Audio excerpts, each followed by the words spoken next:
La ligne de commande, on a souvent l'impression que c'est un truc de super expert, un peu intimidant, non? Mais en fait, il faut voir ça complètement différemment. Imaginez une boîte à outils hyper puissante qui donne un contrôle total et direct sur n'importe quel environnement numérique. Alors, comment on va explorer tout ça? Eh bien, on va diviser notre boîte à outils en 3 grands thèmes, 3 rôles si on veut. On va être tour à tour l'architecte, puis le détective, et enfin le docteur de notre machine. Allez, on commence par le premier rôle, celui de l'architecte. C'est la base de tout. Avant de pouvoir construire un gratte-ciel, il faut savoir poser les fondations, monter les murs. C'est exactement pareil ici.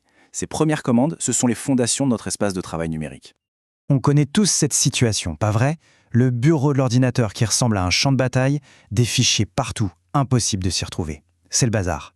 Alors, partons d'un cas simple. Un petit fichier texte, note.txt, tout seul, perdu. Première mission, lui trouver une place. Et voilà comment on procède, c'est super logique. D'abord, mkdir, ça veut dire Make Directory. On crée un dossier, une sorte de maison pour notre fichier.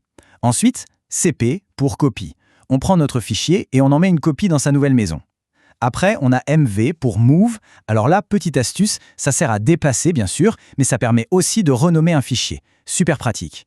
Et pour finir, rm-rf. Attention, celle-là, c'est le bulldozer. C'est hyper puissant, ça supprime tout un dossier et son contenu, sans poser de questions. Donc à manipuler avec précaution.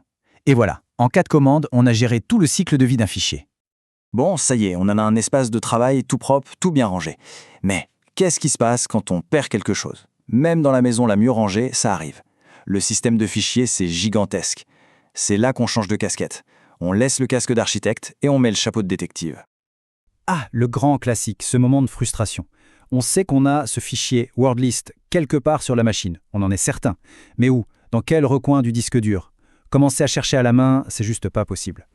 Heureusement, on a un super outil pour ça, la commande locate. Son secret, elle est incroyablement rapide. Pourquoi? Parce qu'elle ne parcourt pas tout le disque en temps réel, ce qui prendrait des plombes. Non, elle interroge une sorte d'index, une base de données de tous les fichiers qui a été préparée à l'avance.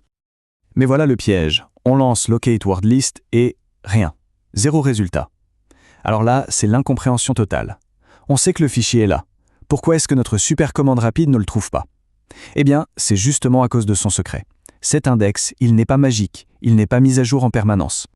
La solution, elle est toute simple, mais il faut la connaître. C'est une petite danse en 2 étapes. D'abord, on doit dire au système « Hey, mets à jour ton index ». Et pour ça, on utilise sudo updatedb. On met la carte à jour en quelque sorte. Et une fois que c'est fait, on relance notre recherche avec locate, et là, magie, le fichier apparaît. C'est l'étape cruciale pour que nos recherches soient toujours fiables. Et juste pour le confort, un petit dernier pour la route, clear. Quand l'écran commence à être rempli de texte après plein de commandes, un petit clear, et hop, tout est propre. On repart sur une page blanche. Ok, on a géré les fichiers, on sait les retrouver. Maintenant, on va aller un cran plus loin, un peu plus en profondeur. On va jouer au docteur et prendre le pouls de notre système, en particulier sa santé réseau. Le premier outil du docteur, c'est ifconfig. C'est un peu comme regarder la carte d'identité du patient. Sa fonction principale, c'est de nous donner l'adresse IP de la machine. C'est son nom unique sur le réseau. Et pourquoi c'est si important de connaître cette adresse? Eh bien parce que c'est la porte d'entrée. En matière de cybersécurité, c'est une information capitale. Si quelqu'un veut attaquer une machine ou si un virus veut communiquer, il va chercher à contacter cette adresse IP. C'est une info simple, mais absolument critique. Après l'identité, on passe à l'auscultation avec netstat. Cette commande, c'est comme si on mettait un stéthoscope sur le réseau. Elle nous montre toutes les connexions actives, qui parle à qui, et surtout quels programmes sont à l'écoute, c'est-à-dire quels services attendent qu'on vienne leur parler sur des ports spécifiques. Et voilà ce que ça donne. C'est super parlant. D'un seul coup d'œil, on peut voir que, par exemple, le port 5432 est ouvert, c'est notre base de données PostgreSQL qui écoute. Le port 80, c'est le serveur web. Le 22, c'est pour la connexion à distance SSH. C'est génial pour vérifier que tout fonctionne comme prévu, mais aussi pour repérer une anomalie. Imaginez voir un port inconnu ouvert par un programme bizarre. C'est un signal d'alarme immédiat. Alors maintenant, il faut prendre un peu de recul. On a vu des outils pour construire, des outils pour chercher, des outils pour diagnostiquer. Mais leur vraie puissance, ce n'est pas de les utiliser chacun dans leur coin, c'est de comprendre que mis ensemble, ils forment une sorte de boussole, un tableau de bord complet qui nous donne un contrôle total sur notre système. Donc, pour résumer, on a ces 3 casquettes.